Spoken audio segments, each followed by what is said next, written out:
लूका की इंजील और उसका 5वां बाब जो 39 आयत पर मुश्तमिल है।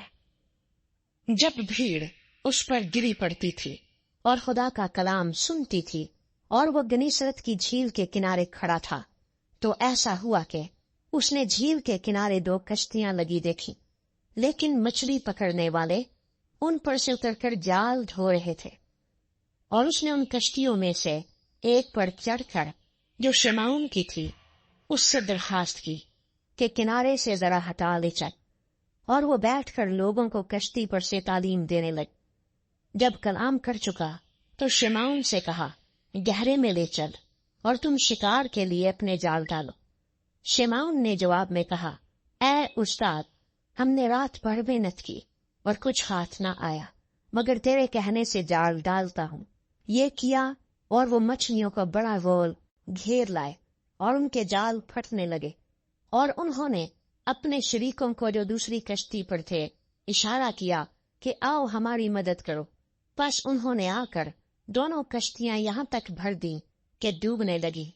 शिमोन पतरस ये देखकर यीशु के पांव में गिरा और कहा, ऐ खुदावंद, मेरे पास से चला जा, क्योंकि मैं गुनहगार आदमी हूँ। क्योंकि मछलियों के शिकार से जो उन्होंने किया, वो और उसके सब साथी बहुत हैरान हुए। और वैसे ही जब्दी के बेटे याकूब और यूहन्ना भी, जो शिमोन के शरीक थे, हैरान हुए। यीशु ने शिमोन से कहा, खौफ न कर, अब से तू आदमियों का शिकार किया करेगा। वो कश्तियों को किनारे पर ले आए और सब कुछ छोड़कर उसके पीछे हो लिए। जब वो एक शहर में था, तो देखो, क्रोध से भरा हुआ एक आदमी यीशु को देखकर मुंह के बल गिरा और उसकी मिन्नत करके कहने लगा, ऐ खुदावंद, अगर तू चाहे तो मुझे पाक साफ कर सकता है। उसने हाथ बढ़ाकर उसे छुआ और कहा, मैं चाहता हूँ, तू पाक साफ हो जा। और फौरन उसका कोढ़ जाता रहा। और उसने उसे ताकीद की कि किसी से न कहना, बल्कि जाकर अपनी तईं काहिन को दिखा, और जैसा मूसा ने मुकर्रर किया है अपने पाक साफ हो जाने की बाबत नजर गुजरान, ताकि उनके लिए गवाही हो। लेकिन उसका चर्चा ज्यादा फैला और बहुत से लोग जमा हुए कि उसकी सुने और अपनी बीमारियों से शिफा पाए। मगर वो जंगलों में अलग जाकर दुआ किया करता था। और एक दिन ऐसा हुआ कि वो तालीम दे रहा था, और फरीसी और शरा के मुअल्लिम वहां बैठे थे, जो गलील के हर गांव और यहूदिया और यरूशलेम से आए थे। और खुदावंद की कुदरत शिफा बख्शने को उसके साथ थी।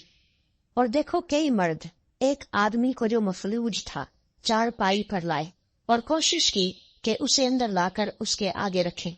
और जब भीड़ के सबब से उसको अंदर ले जाने की राह न पाई, तो कोठे पर चढ़कर खपरील में से उसको कठोले समेत बीच में यीशु के सामने उतार दिया।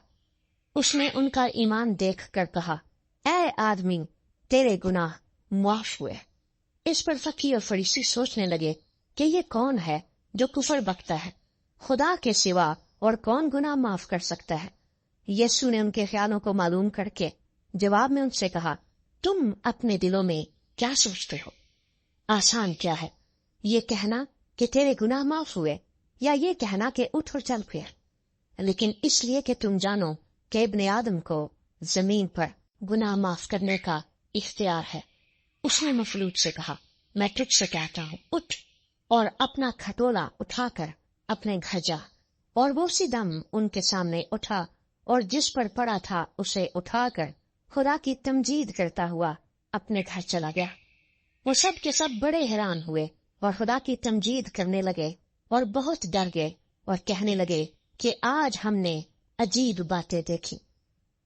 इन बातों के बाद वो बाहर गया और लावी नाम एक महसूल लेने वाले को महसूल की चौकी पर बैठे देखा और उससे कहा, मेरे पीछे हो ले। वो सब कुछ छोड़कर उठा और उसके पीछे हो लिया। फिर लावी ने अपने घर में उसकी बड़ी जियाफत की, और महसूल लेने वालों और औरों का जो उनके साथ खाना खाने बैठे थे बड़ा मजमा था। और फरीसी और उनके फकीर उसके शागिर्दों से ये कहकर बुड़बुड़ाने लगे कि तुम क्यों महसूल लेने वालों और गुनहगारों के साथ खाते पीते हो?